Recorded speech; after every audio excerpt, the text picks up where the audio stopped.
Good afternoon. Working out here on a lakeside lawn. Well, I wanted to say that in Florida, whatever density you built into the lawn through this good rainy season and stuff, you're pretty much set with through the off season. Primarily because the plants have gone into dormancy, the lawn plants. Now this lawn's still green because it leans heavily on the resource from the lake, where it has an extra moisture source and the microorganisms from the lake come up through into the lawn. If you've been doing like some people prescribe, and because it was raining every day, mow it low, then you will not probably have the density built into the lawn to get through the winter and through the drought that generally comes here in Florida at the beginning of the lawn season. So what happens is people conflate what they've seen up north sometimes, in that they have snowpack and then they got snow melt, and then they got a heavy rainy season right at the beginning of the year. And if they don't, they tend to mow it lower at the end of the year to prevent that long duration of moisture from causing mold and rot.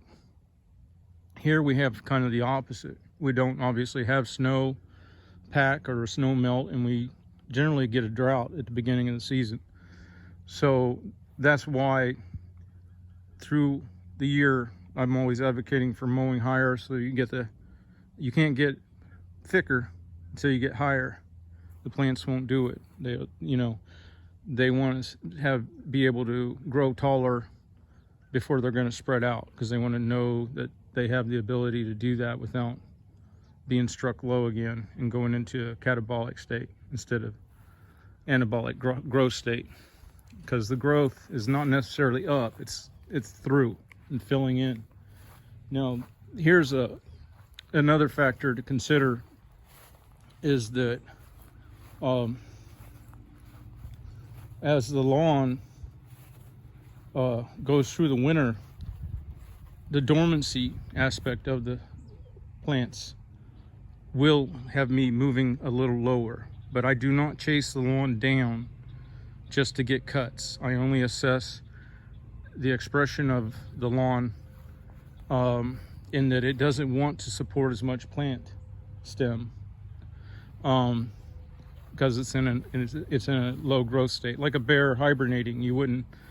I can't speak for most bears. They probably wouldn't appreciate people throwing foods and stuff down into their cave while they're hibernating, because then that attracts other rodents and stuff like that. And the same here. You can't really out water and out fertilizer bad lawn mowing practices, because like the food thrown in the bear's cave, the water distribution would not be even.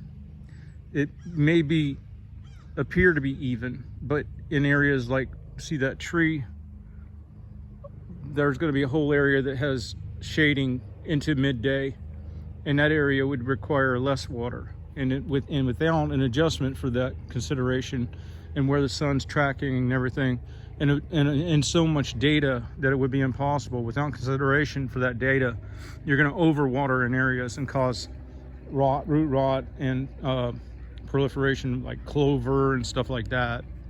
And then in other areas where it gets hit beginning of the day and stuff, it's going to need more, or it may need less fertilizer in some areas. And then the consequence there is then you'll have excess fertilizer that doesn't get used, and maybe excess nitrogen, because if the microorganisms quit their active process, then that frees more nitrogen and draw the cinch bugs.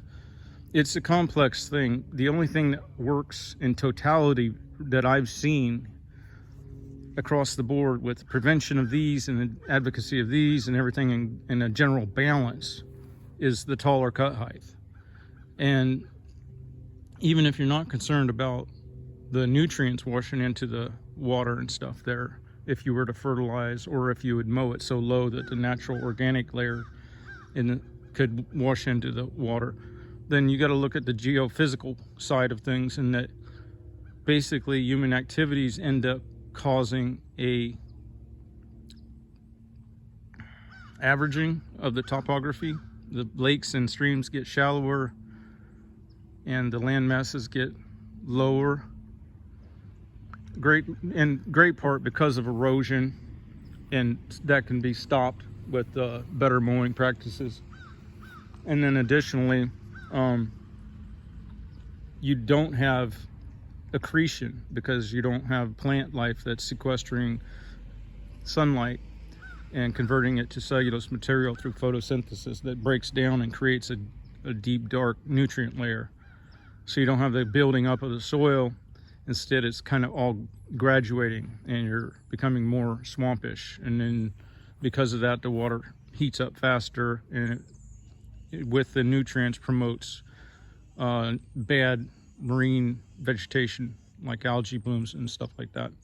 So anyway, as I go through the day, I'm seeing across the board more and more yards around the yards that I mow that are just stripped and to the ground, and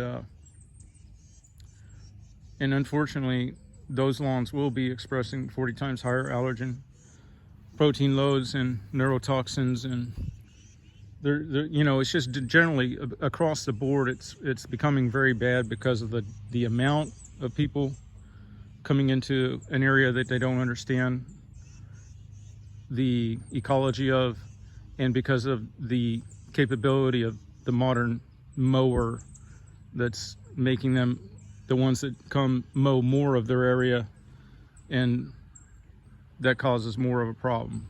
All right, I'm going to get back to work. Y'all have a good day.